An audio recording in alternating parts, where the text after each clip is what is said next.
alatsinainy fasivambifolo ny volana oktobra taona 2024 misorana hatrany tompolasy tompoko avy miara-dalana aminay amin'izao alina izao amin'ny alalan'ny fampahalalam-baovao atolotratsika ny araba ary asainam-panazantsika anaraka izany hatramin'ny farany etontsika manomboka ny fotoana amin'ity hariva ity dia ny fanadinam-panjakana ny baccalauréat izany satria dia androany tokoa nanomboka izay andro voalohany izay nidina ifotony ary nijery akaiky ny andro voalohany fanomboan'ny fanadinam-panjakana ny ministry ny fampianarana ambony sy ny fikarohana ara-tsiansa androany ka lycée maromaro no teto andrenivohitra no nitsidihany niara-dalana tamin'izy ireo ihany koa ivola Ravoafy sy Tsiry Rakotoarson. Lycée Analamahitsy, lycée Koltsika Analamahitsy, LTC Ampefilo, lycée moderne Ampefilo, lycée Galenie Andohalo, CEG Tsimbazaza, ireo no fobe mpanadinana notsidihany ministra ny fampianarana ambony sy fikarohana ara-tsiansa ny maraina teo ho fanombohana ny fanadinana baccalauréat. Raha nambarany teo anivon'ny ministera ny fampianarana ambony sy fikarohana ara-tsiansa raha nita teny an-toerana dia nanaraka ny rindran-damina napetraka sy ny fepetra noraisina ny fiandohan'ny fanadinana baccalauréat amin'ny ankabehany na ny teto andrenivohitra na ny tany amin'ny faritra manirana ny nosy voaja ny fiarovana ara-pahasalamana ejina amin'ny Covid-19 ary saika nanomboka ra-potoana ny fanadinana.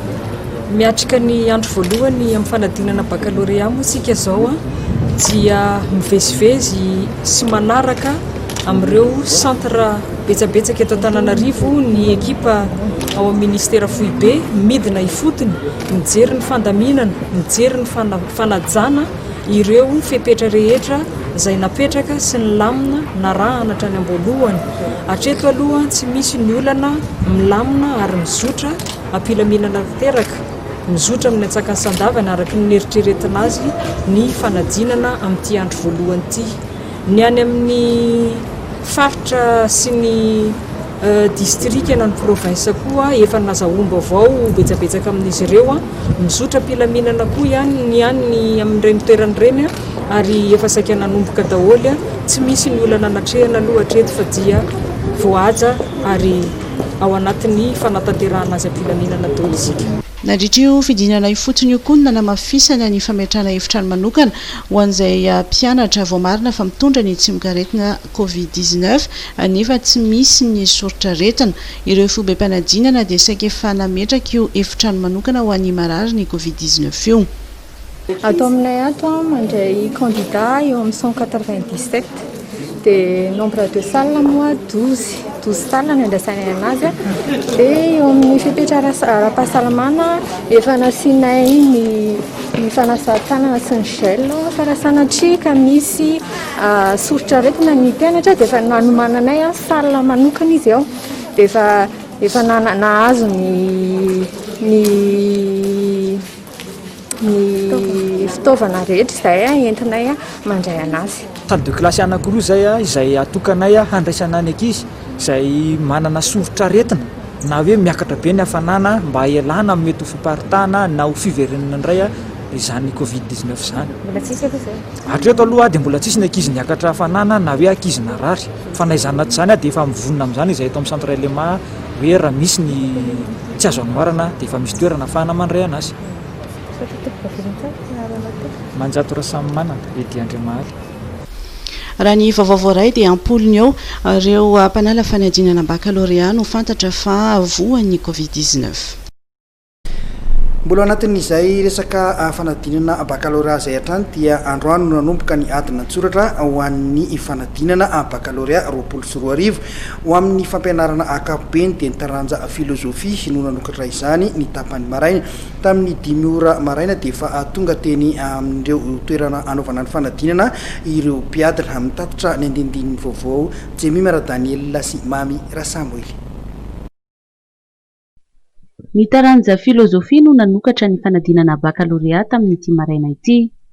Nanaja ny ora atongavana eny anivon'ireo ifampanadinana avokoa ireo mpiadina niatrika izany izay tamin'ny 5 ora. Mialoha adiny 2 mialoha ny anombohana ny adina dia efa maro izy ireo no tonga teny amin'ireo ifampanadinana tahaka ny teto amin'ny Sabotsy Namehana. Tamin'ny 9 ora kosa no nanomboka ny fampidirana ireo mpiadina izay nialohavana ny fandraisana ny marim-panan'izy ireo eo ampidirana. Tahaka izao no niatrehan'ireo mpianatra ny taranja filozofia ary isany nampanano sarotra ny fanatanterahana izany adina izany ny fisian'ilay confinement izay tsy nafanana mita ny fandaram-pianarana. Sarosarotra ihany. Sarosarotra inona le matiera moa zao? Manahoana nefa mety fanarenana an'izay raha ohatra ka?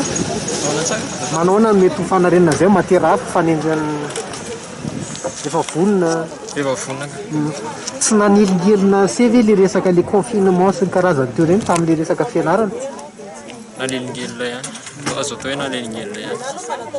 Inona no tena nanelingelina le révision ve sa le tsy nakany am-pianarana? Ny révision sady le tsy ampy koa no lesona.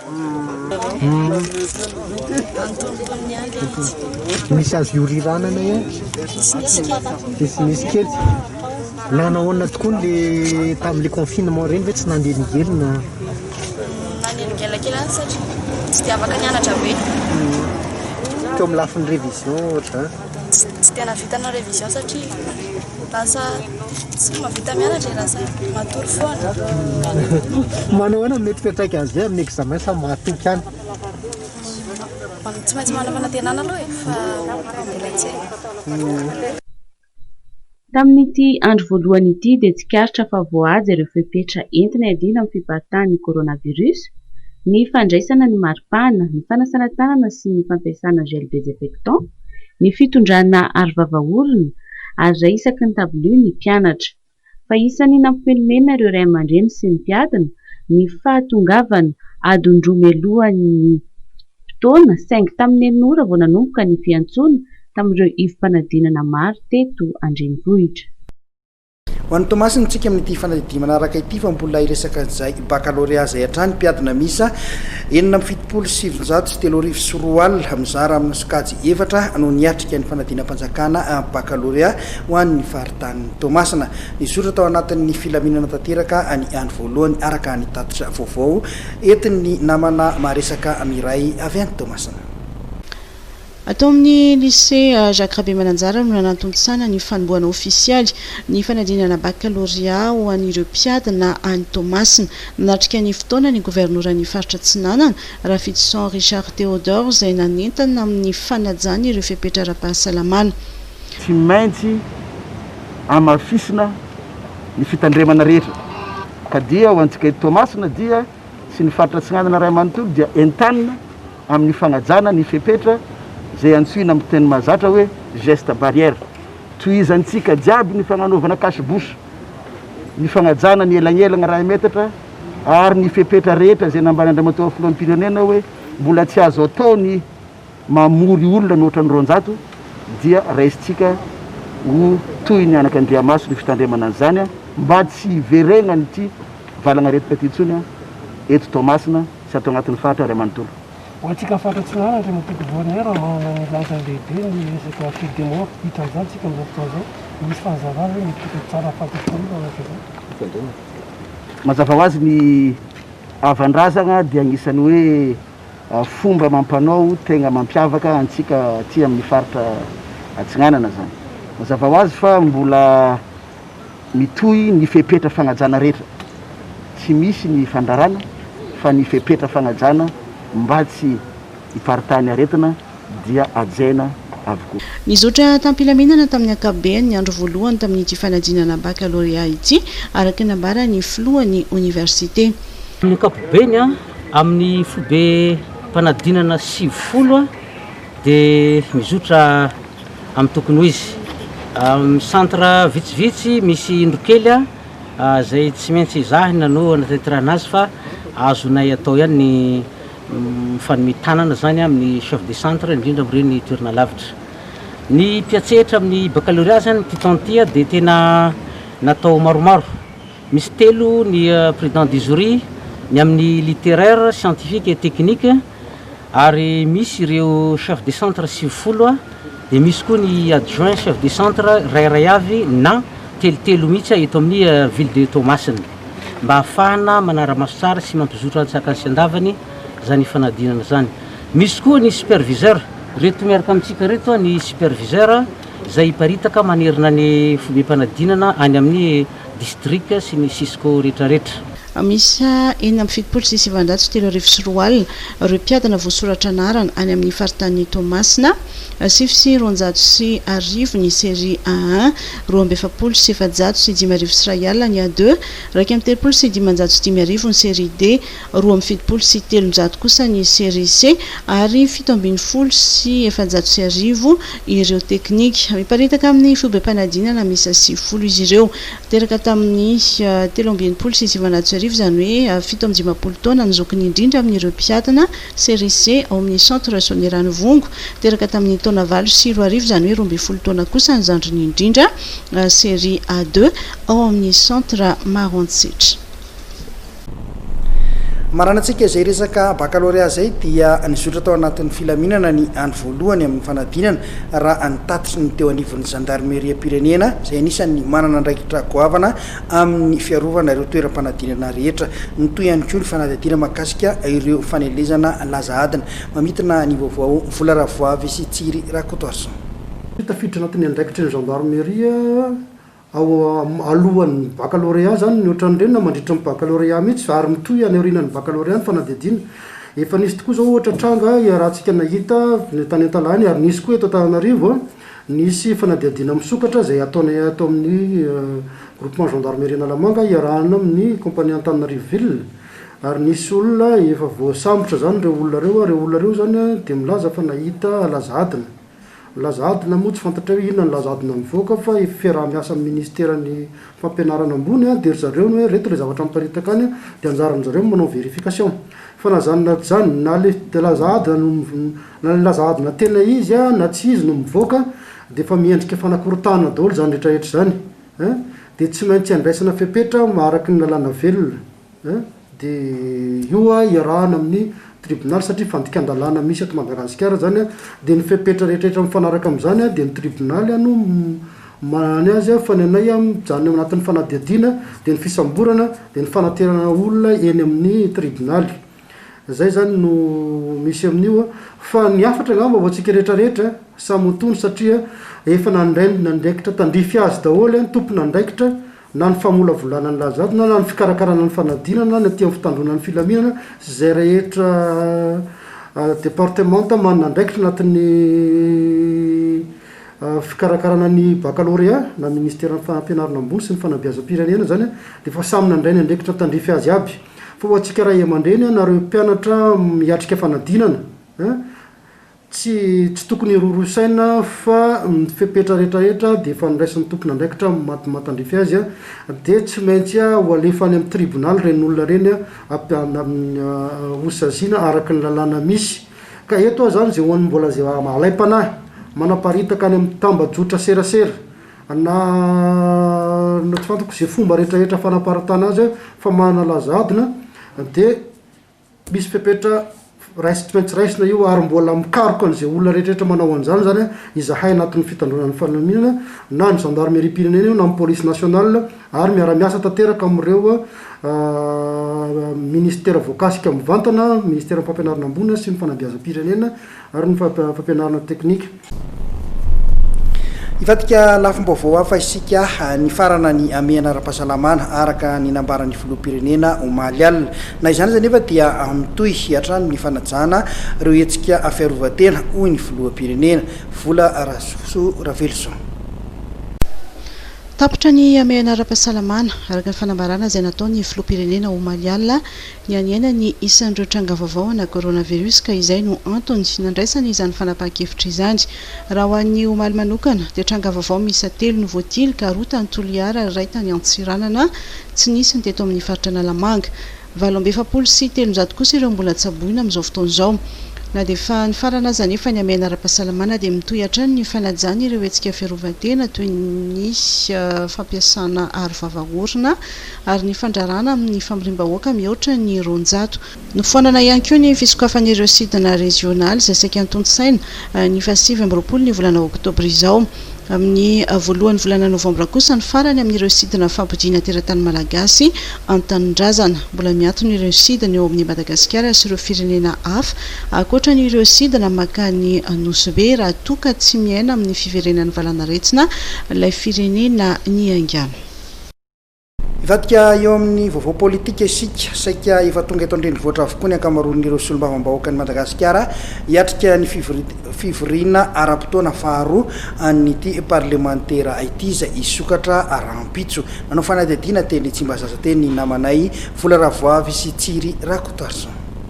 Isokatra rahampitso talata faharoapolo ny volana oktobra ny fivoriana ara-potoana faharoa ny parlementa efa mavonina amin'ny fiatrehana izany ao anivo ny antemera-pirenena efa maro amin'ireo député no efa tonga teto Antananarivo hiatrika io fivoriana io nambarany Fetra Rakotondrasoa solombavambahoaka ny Miarinarivo itasy fa omendanja ao anatin'io fivoriana ara-potoana vaovao isokatra manomboka rahampitso io ny fanjiniana ny volavolan-dalàna mifehy ny teti-bolam-panjakana araka amin'ny 24 raha ny voasoratra anaty lalam-panorenana reo zany dia ny lahara-pahamehana voalohany dia ny fandaniana ny teti-bolam-panjakana ho ampiasaina amin'ny taona 2024 ho avy io fa izany ty session manaraka ity zava-dehibe ary tena manandanja manokana zany ny teti-bolam-panjakana amin'ity taona 2024 ity satria fantatsika tsara fa mifarana zay ny amehana ara-pahasalamana ary nisy fiantraikany ratsy teo amin'ny lafiny sosialy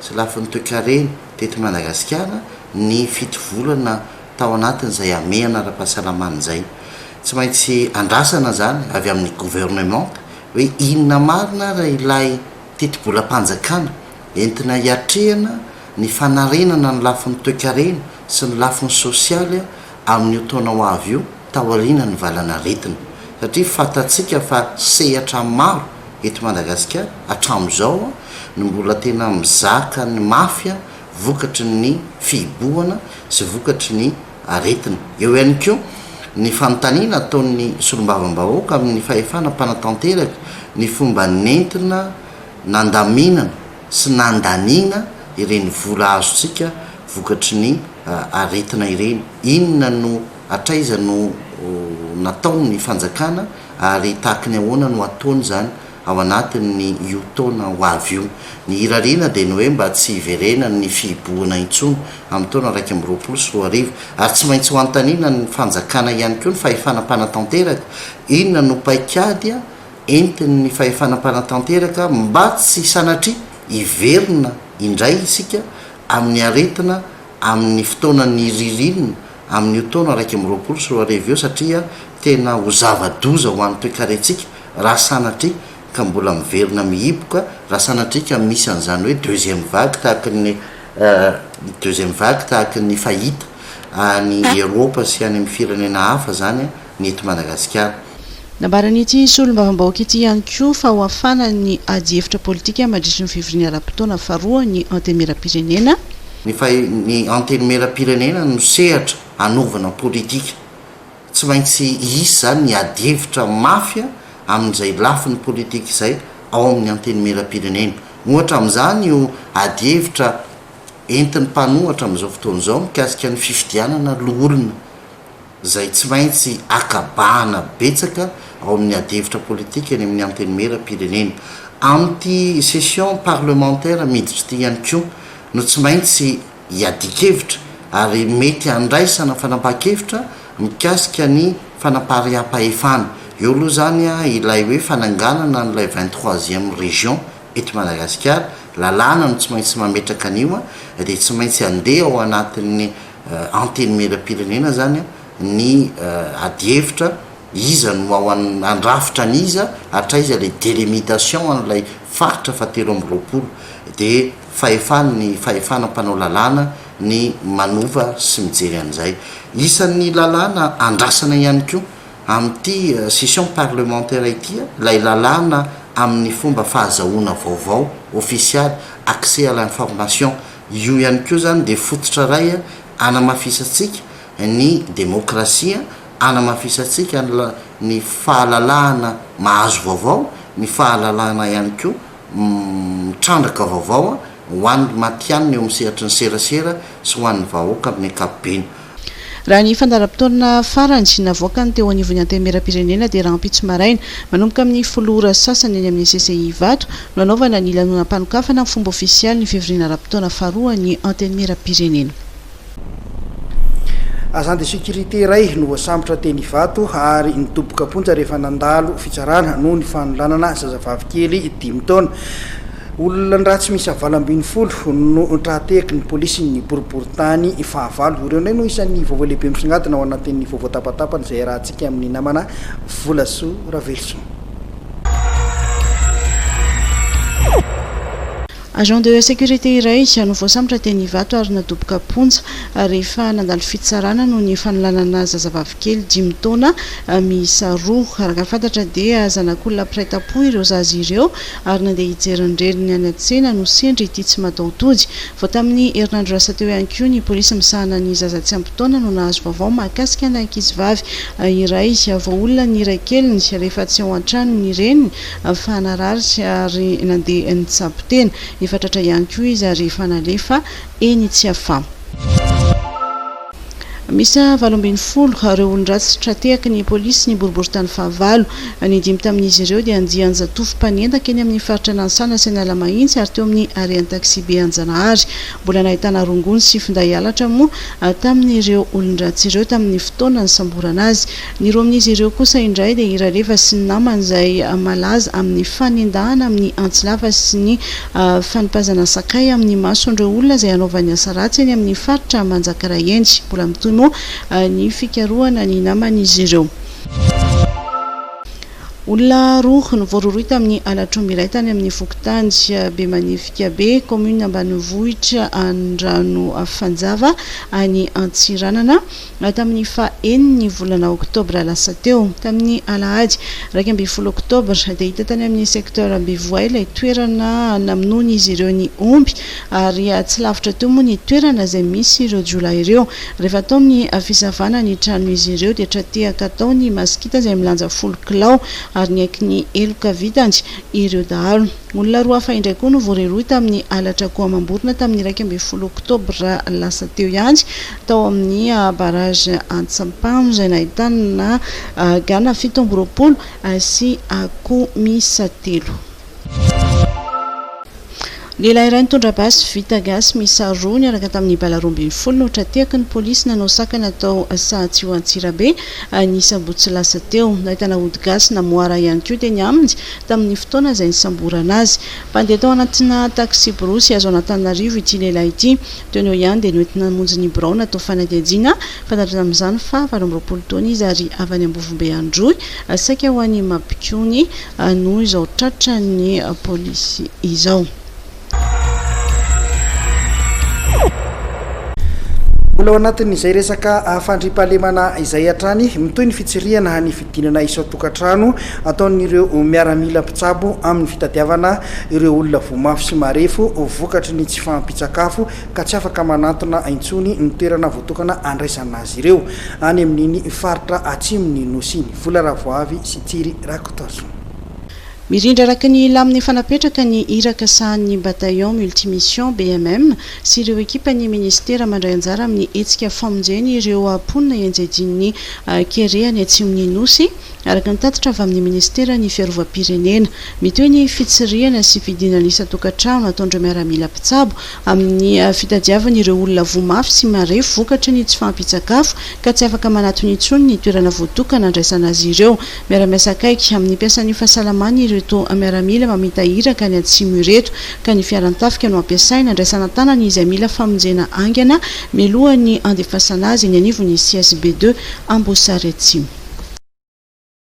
Vaovao anivon'ny orinasa Jirama mankalaza ny 17 taona ny orinasa ny Jirama tanjona amin'izao fankalazana izao ny fanareran'ny orinasa ho tonga matianina eo amin'ny sehatra rehetra ho fanomezana amin'ny fahavalo ny mpanjifa. Jemima Daniel sy Imamy Rasamoily. Ao anatin'ny fotoana fanarenana ny orinasa mpanjakana ny orinasa Jirama mba hahatonga azy ao anatin'ny 5 taona manaraka orinasa matianina tian'ny mpanjifa sy ny vahoaka malagasy. Betsaka ireo fanatsarana entina ao anatin'izay fanarenana ny orinasa Jirama izay. Ao anatin'izany ny fanavaozana ny fifanarahana amin'ireo mpiara-miombonantoka amin'ny Jirama. Tsika zany amin'ny asa fanarenana ny orinasantsika Jirama dia misy asa maromaro izay tsy maintsy tanterahana.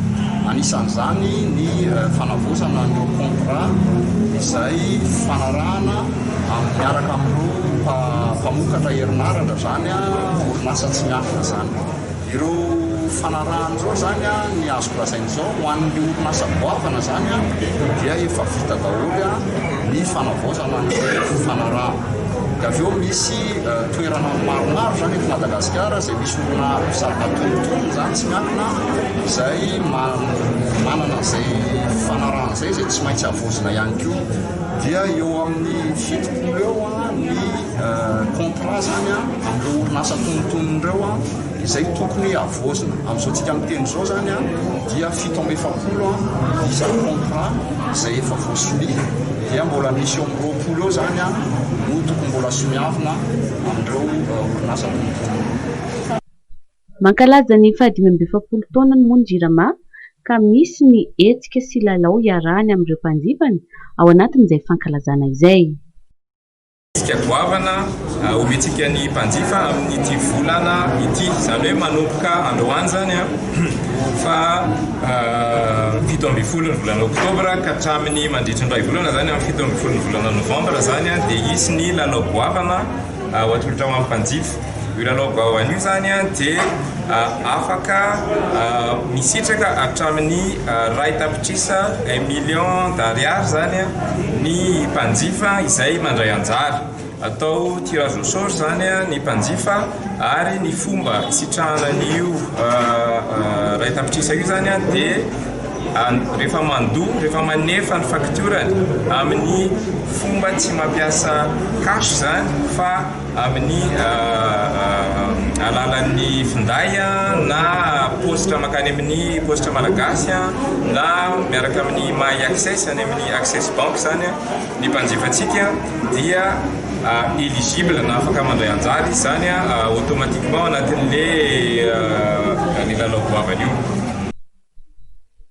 Ao anatin'ny fanatsarana ny asany sy ny kalitaon'ny tolotra omenan'ny mpanjifa amin'ny famatsiana rano sy jirany koa ny orinasa Jirama. Mbola mahakasika an'izay vaovao ny Jirama zay hatrany dia nitondra fanavana mikasika ny fanemorana ny fandoavana ny fakturan'ny Jirama mandritra ny amehana ara-pahasalamana ny tale generalin'ny orinasa Jirama nandritra ny fankalazana ny fanokafana ny 27 taona ny orinasa. Jemimara Daniel Latrany sy Mami Rasamuel. Mahakasika ny fakturan'ny Jirama zany a dia tadiditsika fa tamin'ny fotoana nisy ny fiboana zany a dia nandray fanapahan-kevitra ny fitondram-panjakana mba azon'ny mpanjifa manembotra ny fandoavan'ny fakturan'ny Jirama. Dia isy zany mpanjifa mihoatran'ny roetsy izay na nisitraka n'io fanemorana fandoavana ny fakturan'ny Jirama io. Dia nanomboka tamin'ny volana septambra teo zany tsika dia verina amin'lohan'ny fandoavana ny fakturan'ny Jirama. Inona moa dikan'izany? Dikan'izany zany dia fakturan'ny volana itsahana volana septambra volana oktobra tsika zao dia aloha ohatran'ny taloha ihany. Misy zany daty fandoavana ny faktura io izay tokony hajain'ny mpanjifa tsirairay hafa. Fa kosa ireo faktura izay nahembotra zany dia nandray fanapahan-kevitra ny orinasantsika Jirama fa amin'ny taona 2024 no andoavana ny faktura izay nahembotra zany. Dia ireo faktura moa dia azo aloha tsikelikely 5 volana raha ohatra ka misy olana amin'ny mpanjifa dia afaka manatona ny Jirama satria azo aloha hatramin'ny 10 volana ireo faktura tsika ireo. Mazava ho azy raisina tanandro ireo mpanjifa izay dia antohaingana n'ireo fakturany nahembotra fa tsy hoe voatery miandra ny 2024. Manomboka hita eto Madagasikara amin'izao fotoana izao ny fanokafana akaonty amin'ny alalan'ny takelaka internet any amin'ny firenena tavaratra dia fa lasa andavanandro ny mpanjifa amin'ny banky izy io. Tombony amin'ny alalan'ny fanokafana akaonty amin'ny internet ny fahafahana manao izany na aiza toerana sy andro ary ora misy azy. Isan-tanin'izany tonga dia mahazo carte bancaire nisy visa international ilay olona liny. Marina fa dia voary tsara ny fikirakarana ny fanokafana fanany compte amin'ny alalan'ny takelaka internet na ny mombanao na ny momba ny fanananao izany ao anaty fanentanana ny mpanjifa apiditra ny volany amin'ny banky dia manomboka mampiasa izany tsikelikely isika eto Madagasikara. voan'ny fanatanjahantena tafaverina tanindrazana ny asabotsy teo ny coach Nicolas Dupuis rehefa avy niatrika ny lalao fanomanantena tamin'ny Burkina Faso sy ny Swift Esperance ny Luxembourg namarany ary fa afapony tenany tamin'ny zavatra nasehon'ireo mpilalao nandritra ireo lalao roa ireo fanadihadiana. Nigadona teto tanindrazana ny asabotsy teo ireo mpitantana ny baolina kitra malagasy niaraka tamin'ny Bariany Madagasikara tany Maroka. Nandritra ity fotoana ity moa no nilazan'ny mpanazatra Nicolas Dupuis ny heviny mahakasika ny fanomanantena ny ekipim-pirenena malagasy taranja baolina kitra. Ho an'ny coach Nicolas Dupuis dia afapony tenany tamin'ireo lalao roa fanomanana izay natao. No tsy ahivony fa raha niatehatra tamin'ny mpilalao 13 na 14 monja ny Barea tamin'ny kanina 2024 natao tany Egypte dia saika efa azo antokisana avokoa ireo mpilalao natsoina amin'izao fotoana izao. Na izany aza hoe izy dia hita ihany ny fahabangan'ireo mpilalao 5 tompo-toerana tsy tonga tamin'ireo lalao fanomanana ireo dia Iabel Lanissé, Ibrahim Mamada, Carolis Mentanir ary Mombris. Tetsakilan'izay nefa dia nampijoro ireo mpilalao ny tena kalaza i Burkina Faso. Tamin'ny sahatery rono ray no nandresen'ny etalohan'ny Barea nateo aza izany tsy fahampiana izany. Nicolas Dupuis izay nahasa'ny laza fa tsara lavitra noho ny tamin'ny kanina 2024 ny Barea amin'ny taona 2024 ity. Mahavelom-bolo tanteraka izany ny fanambarana nataon'ny mpanazatra malagasy eo am-piandrasana ny fihaonana indromian-taona amin'ny elefanta ny Côte d'Ivoire ao anatin'ny andro 7 sy 9 ny fanitsanan'ny kanina 2024 ny volana novambra ho avy izao. Vola makasika izay baolina kitra izay ihany manoloana ny olana isan-karazany miseho amin'ny tontolon'ny baolina kitra amin'izao fotoana izao amin'izao herinandro indrindra fa ambo imialoha ny atrehantsika any Côte d'Ivoire izao mifanitsanana ho an'ny kanina dia nivoaka atao anatin'ny fahanginany ny filohan'ny ligina lamanga totana irakotaromanana intso izay naneho ny heviny mahakasika izay korotana tsy fakazahoana eo anivon'ny mpitantana ny fédération malagasy ny baolina kitra izay resika mety amintsika iny satria matsamikal mba hataitra ny rehetrarehetra amin'ity fisafiritahany eo anivon'ny baolina kitra ity antsoavo no atao ary ampahindrena tokoa ary mpitonena ny ligina lalamanga misaotsika amin'ny teny zao betsaka ny zavatra tokony ambara fa niezaka ny angina tanteraka kanefa ny tsy hainy tsy resaka amin'izao toe-javatra misy amin'ny baolina kitra eto Madagasikara izao. Antsoavo no ataoko an'ny rehetra atsaharo aloha ny adiady isan-karazany, atsaharo ny fanenjehana filohan'ny fédération, atsaharo ny fanenjehana ny tseroa fa zao ny hevitra ny hoe alao miaraka aloha miaraka anatotosa io lalao amin'ny Côte d'Ivoire io zava-dehibe loatra amin'ny vahoaka malagasy io ary zava-dehibe ho an'ny firenena ka samy manampetraka ny ambopony aloha tsisy manana tombony na amin'ny iza na iza amin'ny fikorontanana misy tahaka an'izao nefa ihany koa tsisy rara iny vahoaka malagasy tsisy rara iny petit baolina kitra ny ady tsisy rara iny petit baolina kitra zay tatana ny baolina kitra fédération io na iza fa ny tanjon'ny petit baolina kitra dia ny hoe ahoana andresy ve ny malagasy ahoana ny lalao any Atamasina ve ny atao isy pijery ve sa atao huis-clos mandeha amin'ny TVM ve sa ahoana zany ny mampiorory saina iza ny zoera tsy amin'ny forme iza ny zoera amin'ny forme ka antsoavy ny any ataoko aleo samy mipetraka tsara amin'ny toerana misy azy aloha tsika rehetrarehetra ary samy manana andraikitra antsoavy ihany koa ny ataoko amin'ny fédération malagasy ny baolina kitra misokafy ianareo asivy komite manokana hikarakara an'io lalao io satria hita hoe hita zao fisafirintahantsika menakavy dia arakarak'izay no ahafahanareo ianareo ny tompona andraikitra ny baolina kitra amin'izao dia raiso ny andraikitra ny ministera sy ny fanjakana dia manana andraikitra lehibe ihany koa amin'ny fanampiana fa ekipam-pirenena io dia samy manao ny andraikiny ny adintsika vahoaka dia ny manomana ny fijerentsika n'izany baolina izany atsahary ty Facebook ty fa zavatra fantatranareo dia ireo zoerareo mamaky an'io daholo amin'io Facebook io mikorotana ny lohan'ny zoera tsy mirahina amin'ny malagasy nefa ny ireny ny firaisankinatsika tamin'ny fandresena tamin'ireny kanina ireny dia antsoavy ny ataonay hoe aleo aloha atsahatra daholo ity entsikentsika gauche droite ity fampiadiana atsy ty fa aloha miarika an'io lalao amin'ny Côte d'Ivoire io atsika menakavy. Ary amaranantsika ny fotoana dia mbola izay lafin'ny fanatanjahantena izay amin'ny fataranja baolina lavalava kosa indray ny vahiny tetsy mery tetsosika omaly alahady ireo mpilalao taranja baolina lavalava sokaty zokiny mivondrona ao anatin'ny fikambanana Afimpirizou niatrika lalao ara-pirahina tamin'ny club Antami izay mbola avy eo mery tetsosika ihany ary ao anatin'ity fanadihadiana ity mahakasika izay.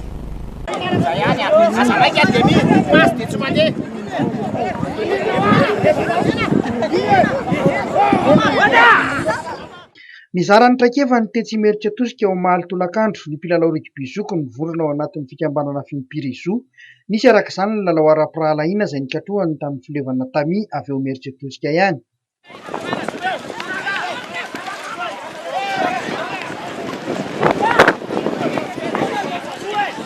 Resin'ny Fimpirizo tamin'ny isa mazava 7-25 ny ekipan'ny Tami manao akanjo maitso amin'ny sary. Nanatompo teo amin'ny traikefa sy ny faiza miaraka ny Fimpirizo na tsy dia ampy loatra aza ny tanjaka ara-batana hoentina amin'ny lalao. Araka ny nahitantsika azy teo moa dia hoe le mpilalao zokony zany efa voky traikefa fa any amin'ny aina zay moa le tanjona le Fimpirizo le hoe fitaizana ara-batana sady fialamboly eo an'le zokony zany dia fitaizana vatana fa raha ny lalao hita zao dia mbola manatombo le zokony amin'ny traikefa na ny tanjaka ary mbola misy mbola ao tsara dia nefa rahantsika malala fa tanora dia tanora le ifananana eto nefa izy aloha tena raha ho anahy manokana zany mbola hitako hoe ilaina le izy ilaina mbola sady mizara traikefa ianao nefa lalao dia atao modelo an'le tanora zany ilaina foana le milalao na tsy ao anaty fifaninanana ntsony ary dia ilaina foana le mitaizana vatana. Inona ny fanentanana mba omenao ho an'ny mpilalao zoko no ohatranao? Ny mpilalao zoko zany dia manentana ho an'ireo izay efa lalao fa tsara le izy fa tsy voatery hoe varindrina any le amin'le fiainana zany misy le fisotrosotrona dia vaty dia mba verivery daholo zany rehefa milalao ianao entraînement ianao entraînement na ny ambiance ao anatin'le izy ary dia mahafinaritra tokoa. Tsy fahampiana lalao sisa ny lesika ho an'ny kluban'ny Tami. Efa voafehin'izy ireo tsara ny lafin'ny teknika eo amin'ny taranja baolina lavalava. Mbola olana ho azy ireo ihany koa ny tsy fahafehezana ny fitsididalao vitsivitsy izay mivoatra isan'andro. Araka izany dia mangetaheta fifanana izy ireo an'ny mpilalao sy ny mpitsara ary ny mpitantana ihany koa. Araka ny fanazavana nomen'ireo mpilalao hatrany dia tsy mahafantatra mazava ny lafin'ny fitantanana ny ligy misy azy izy ireo ko manao antsoavo amin'ny malagasy rugby mba hijery akaiky izay lafin'ny fitantanana ny rugby ao amin'ny ligin'ny tasy izay. Dia misaoranao hatrany tompolasy tompovavy ny ara-dalana taminay tamin'ity hariva ity. Saorana ihany koa ireo namana rehetra teknisianina sy mpanao gazety ny ara nanatosany vaovao tamin'ity androany ity. Manome fotoana indray ny tenako amin'ny raha mipitso veloma tokoa.